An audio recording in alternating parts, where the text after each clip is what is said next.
ভূপেন বৰা ডাঙৰীয়াই এতিয়া যিমানেই ইণ্টাৰভিউ নিদিয়ক কিয় এসপ্তাহ ইণ্টাৰভিউ চলিব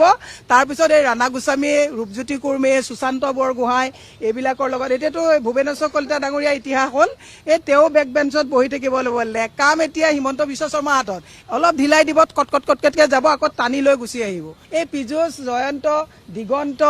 ইহঁতে কোৱা আগৰ পুৰণি কেছেটবিলাক বজাই বজাই ভূপেন বৰা পত্নীয়ে শুনি থাকক মই ক'ৰবাত যদি ঘুগনিও বিকি কেতিয়াবা চলিবলগীয়া অৱস্থালৈ মোৰ আহে মই হিমন্ত বিশ্বৰ নিচিনা ধুৰন্ধৰ মানুহৰ ওচৰত আত্মসমৰ্পণ নকৰোঁ বুলি ভালকৈ গোটেই কংগ্ৰেছৰ মানে পুৰণি বিজেপিৰ চব মানুহে মোক জানে মই এই জাবৰে জাবৰক পায় খালে খালত পায় বুলি এনেকুৱা কথা এটা আছে নহয় নিৰ্লজ্জ আৰু কিমান মেৰুদণ্ডহীন হ'লে কিমান আপোচকাৰী হ'লে ইমানখিনি কথা কোৱাৰ পিছত সেই বাজপেয়ী ভৱনটোত সোমাব পাৰিব নেকি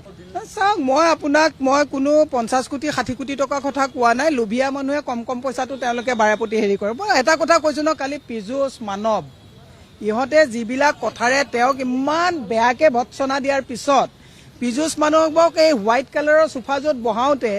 কালাৰটো হোৱাইট ভিতৰত যে গোটেই ক'লা এই কথাটো ভূপেন বৰাই নিজে উপলব্ধি কৰা নাই নেকি এই জাবৰে জাবৰক পায় খালে খালত পায় বুলি এনেকুৱা কথা এটা আছে নহয় গোটেই জাবৰ সোপা গোট লাগিছে এতিয়া আৰু ভূপেন বৰাৰ কথা আমাৰ পৰা কিয় সোধে এই পীযুষ জয়ন্ত দিগন্ত ইহঁতে কোৱা আগৰ পুৰণি কেছেটবিলাক বজাই বজাই ভূপেন বৰা পত্নীয়ে শুনি থাকক এই আদৰণি জনাইছে ন ধূপ ধূনা দি এইবিলাক শুনি থাকিলেই হ'ল আৰু আমি